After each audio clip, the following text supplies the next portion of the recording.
Harvard class of 2028 acceptance rate is only 3.59%. অর্থাৎ হার্ভার্ডে যারা apply করে তাদের 96 থেকে 97% স্টুডেন্ট ভর্তি হতে পারে না। আবার অপরদিকে হার্ভার্ডে পড়াশোনা করা খুবই এক্সপেন্সিভ। একটা স্টুডেন্ট যদি সেখানে পড়তে চায় তাকে বছরে প্রায় $৮৬,০০০ বেতন দিতে হয়।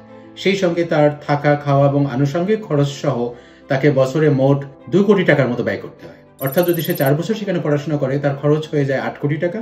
অন্যদিকে যদি কেউ মাস্টার্স প্রোগ্রাম অর্থাৎ 2 বছর প্রোগ্রামে পড়ে তার খরচ হয়ে যায় প্রায় 4 কোটি টাকা। সুতরাং বুঝতেই পারছেন যে হার্ভার্ডে পড়াশোনা করা কতই না এক্সপেন্সিভ, আবার ভর্তি হওয়া কতই না কঠিন। প্রসঙ্গক্রমে একটি প্রশ্ন আমাদের কাছে চলে আসে, এত টাকা ব্যয় করে এবং এত পরিশ্রম করে এখানে কেন মানুষ অ্যাপ্লাই করে বা ভর্তির জন্য মরিয়া হয়ে থাকে? এটা কি একটি ওভারহাইপ নাকি এর পিছনে অন্য কিছু আছে?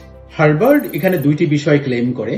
প্রথম ক্লেমটি হলো তারা পৃথিবীর সব থেকে মেধাবী স্টুডেন্টদেরকে ভর্তি করিয়ে নেয় তাদের বিশ্ববিদ্যালয়ে। অন্যদিকে পৃথিবীর নামি দামি সব প্রতিষ্ঠান তাদের গ্রাজুয়েটগুলোকে চাকরি দেওয়ার জন্য খুব মরিয়া হয়ে থাকে। এটি খুবই স্বাভাবিক ব্যাপার না যে পৃথিবীর সব থেকে মেধাবীরা পড়াশোনা শেষ করে সব থেকে দামি নামি অর্গানাইজেশনে জব করবে, সার্ভ করবে? যদি তাই হয় তাহলে হার্ভার্ডের মাহাত্ম্যটা কি? হার্ভার্ড কেন সব ক্রেডিটস নিয়ে নিচ্ছে এখানে?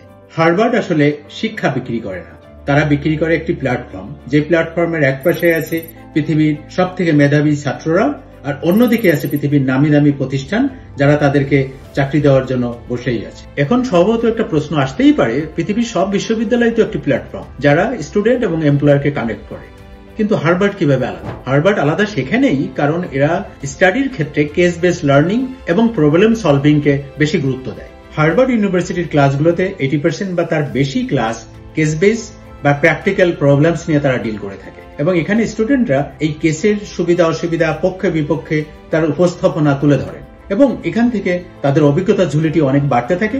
অন্যদিকে এমপ্লয়াররা এ ধরনের স্মার্ট স্টুডেন্ট যারা প্র্যাকটিক্যাল বিষয় নিয়ে পড়াশোনা করেছে তাদের জন্য অপেক্ষা করে থাকে তাদের প্রতিষ্ঠানে চাকরি দেওয়ার জন্য এবং হার্ভার্ড ইউনিভার্সিটি এই ব্যাপারে সব থেকে সফল হয়েছে। এখন যদি আমরা চিন্তা করি আমাদের দেশের কথাই, যেখানে আমাদের ইউনিভার্সিটিগুলো আসলে কতটা কেস বেস আমরা পড়াশোনা করে থাকি নাকি আমরা টেক্সট বুক থেকে বুকিশ হই, এবং এখানেই আমরা বুঝতে পারি তাদের সঙ্গে আমাদের পার্থক্য। এমপ্লয়াররা এই ধরনের স্মার্ট স্টুডেন্ট তারা পছন্দ করে এবং দেখেছে এই স্টুডেন্টরাই তাদের কর্মজীবনে খুব ভালো করে এবং তাদের প্রতিষ্ঠানের অর্গানাইজেশনাল অবজেক্টিভ সার্ভ করার জন্য সব থেকে তারাই স্মার্ট হয়ে থাকে।